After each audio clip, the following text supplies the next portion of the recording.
Abominable. I can't be the only one that feels like this is more than just a coincidence. Recently, there's been a little trend going on with animated films that have a theme of Yetis and Sasquatches. I don't know why specifically those creatures, but I guess studios now find that they have a lot of cartoon potential.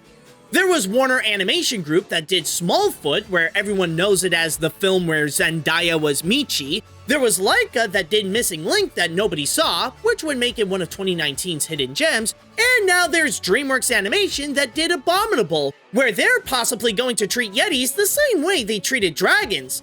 What's interesting to note with this is that, as it is a collaboration with Pearl Studio, the movie is primarily made for a Chinese audience, since the characters are mainly set in Shanghai. And considering how DreamWorks previously did an amazing job with incorporating Chinese elements onto the Kung Fu Panda trilogy, maybe there's a chance that this Yeti can capture the same feeling. So now that these kids are on their own expedition Everest, will this movie reach the levels as that mountain? Or is this movie called Abominable because it is abominable? Let's find out. The story. When Yi discovers the Yeti on her apartment rooftop, that moment initiated an unforgettable journey that's beyond her wildest dreams. When audiences discover this movie, that moment initiated a dull story that was told countless of times before. While it may have some hints of the typical protect the stars supernatural being from evil forces that want him in the veins of E.T. and the Iron Giant, the story is mainly the usual trope of the find my way home plot, where the Yeti named Everest is way far from his natural habitat, so it's up to Yi and her friends to mischievously travel across China to bring him back to the Himalayas. In terms of the script, it delivers little to nothing new to differentiate itself from other movies that contain a similar plot, resulting in the film to be completely predictable from top to bottom. Whatever opportunities it can have to be unique or give it a twist were all given to the animation, while it's almost like it instinctively follows the same formula and all of its patterns in order to show the characters go from point A to point B. I'd also add that it's not just in the story where the writing can have issues. Even the dialogue can get questionable in terms of how the people genuinely talk, where every line feels less natural and more like they're just constantly dishing out exposition. I don't know where you came from. Hooray! Is that your home? No way. But then there is the humor, which emphasizes how this is a family-friendly adventure and make the journey with the Yeti feel more lighthearted and inviting for kids. Well, I'll give it credit that it works, so much so that it's probably more inviting for younger viewers more than anyone else. While the jokes can be entertaining for those that are 9 and under, anyone older would most likely not get much out of it and give the movie a tone that's best described as juvenile. The jokes can range from slapstick to gross out gas to dated references to running gags that serve no purpose. Don't know what else to do in the scene? Just throw in a random snake that pops up and goes whoop whoop and hope it can get a laugh from viewers. It may sound like an emotional story to bring a Yeti back to Mount Everest, but the execution shows that it's not as exciting or unexpected as it seems. The animation.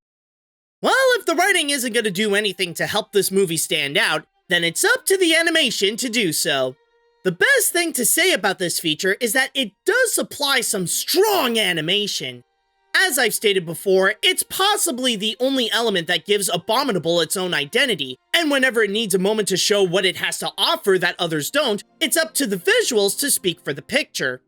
While the designs and the movements of the characters are stylistically well crafted and know how to naturally make them lively, especially with how the animators handled Everest like a gorilla with the mind of a child filled with wonder, they also supply a lot of great detail in their textures. That's what makes the look of Everest cuter compared to other Yeti depictions, since he literally looks like a big white fluff ball. But while the look of the characters are well done, it's everything around them that truly makes this movie visually stunning. No matter where these kids go with the Yeti, it always depicts their environment as grand, colorful, and always full of life. They can go from building to building in the city of Shanghai, go through a traditional Chinese village, glide through the Yellow Mountains, stand on a Lashan giant Buddha, or even literally making waves with the flowers in the fields. Wow! Whoa!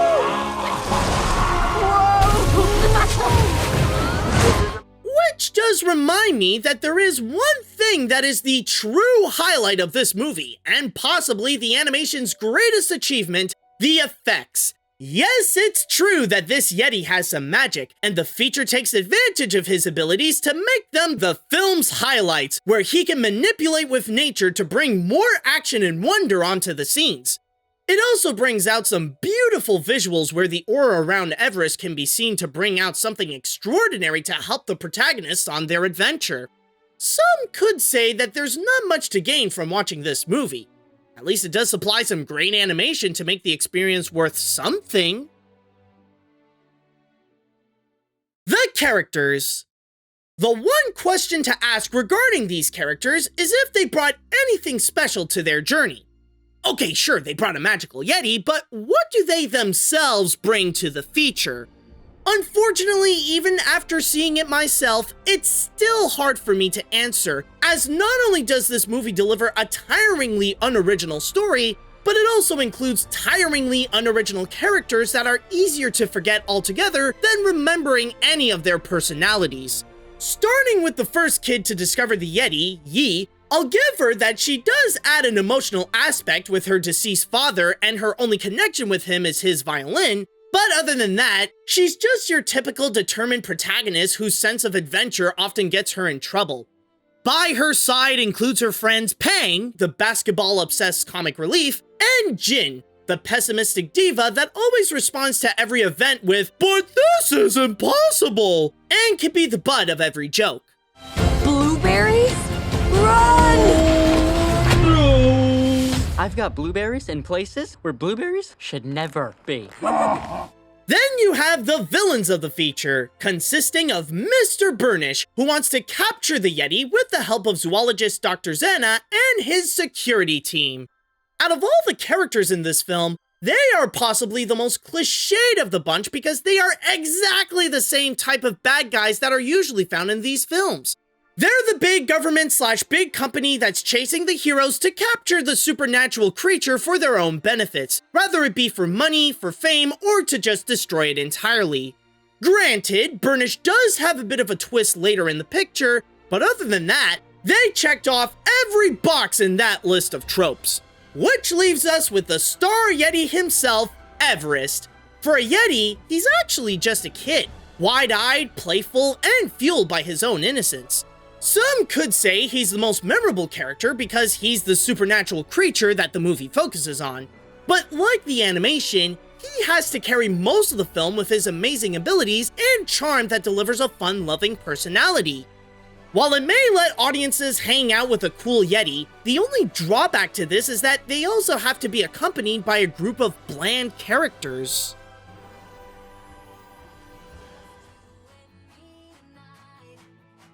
You know what's kinda sad?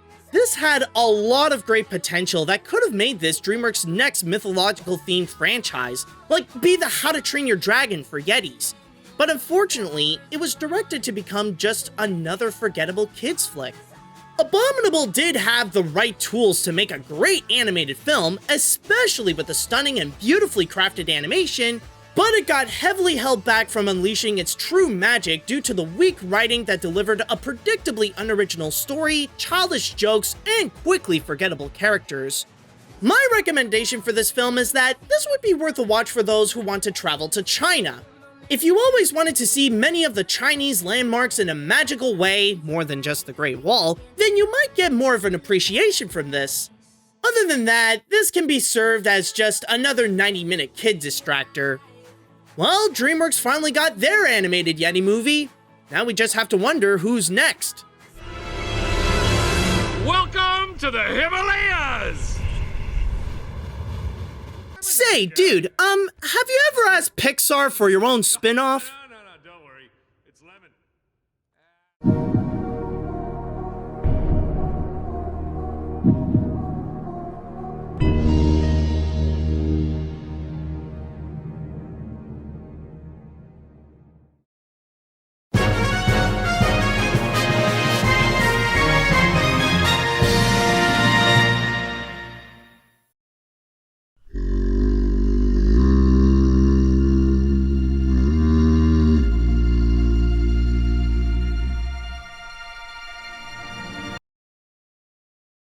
Yeah, Ma. Beijing is great. Oh, Peng is, Peng's fine.